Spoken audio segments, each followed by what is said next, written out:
Hi, Lisa here. I'm back with another Conversations with a Stranger experience. I was at the gym and there was a young lady working out beside me.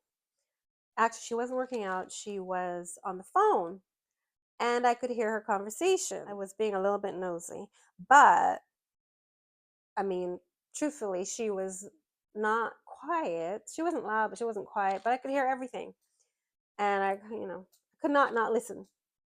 So in the conversation I could hear she was frustrated and it was tense, and I heard her speaking to the person on the phone, and on my end I could hear her say, I'm not happy to do that. I want to delay law school for a year. This is what I want to do, and don't you want me to be happy? And it was going on for a little while, and it was all basically she was saying the same things over and over. And then she hung up the phone, and then she went to another part of the gym. But it really sat on my heart. And so I felt that I needed to go to her. I felt led, actually. And I went out and I found her, and I went up to her and I said, Hi, I heard your conversation, and I just want to say to you to follow your heart. And she started to cry. And then she started to say, They don't understand. And at my age, I'm so far behind. And I wanted to delay law school for a little while. I just wanted to focus on this. And, and then all this, she was crying. And so I stopped her and I asked her if I could hug her. And so I hugged her. And then we continued our conversation. And she said, she told me what it is she was doing. And, oh, but when she said she was so far behind for her age, I had asked her how old she was. And she said she was about 20 or 21 years old. And I just looked at her because, if you're 30, 40, 50, you know. If she's so far behind for her age, where are we? Anyhow, she, and the other person on the other line was her mother.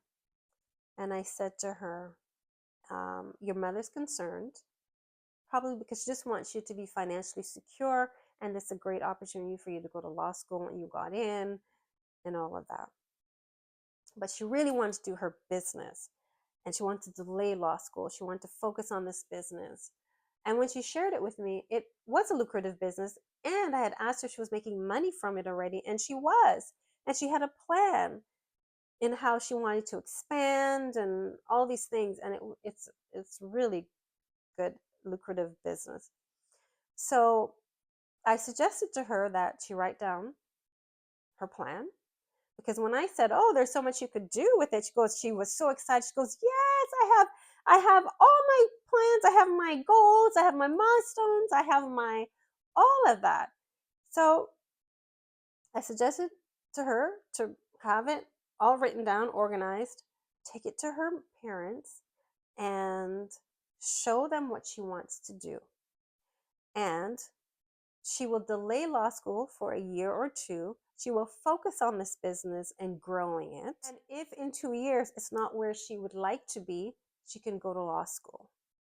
And if in 2 years it is where she likes to be, but she still wants to go to law school, she can still go to law school, because law school will always be an option for her. So she took my suggestion, and at the end of the conversation, she asked me if I could hug her, to hug again, and we hugged. And then she went about her business, and I went about mine. Then I saw her about a week later, if not the same week, and I asked her how she was doing, and she said, "Thank you so much. Our conversation changed everything." I went home, I spoke to my mom, I showed her what I wanted to do, and now I have her support. Now I have her support. And, it made my day. It made my week. It made my month. it's still resonating with me for me to be speaking about it. So it really truly impacted me as much as it did her. And I was happy that I followed my that little prodding to go and find her and say that to her. Yeah, because sometimes you just never know how you might affect someone. So, another moment in conversations with a stranger.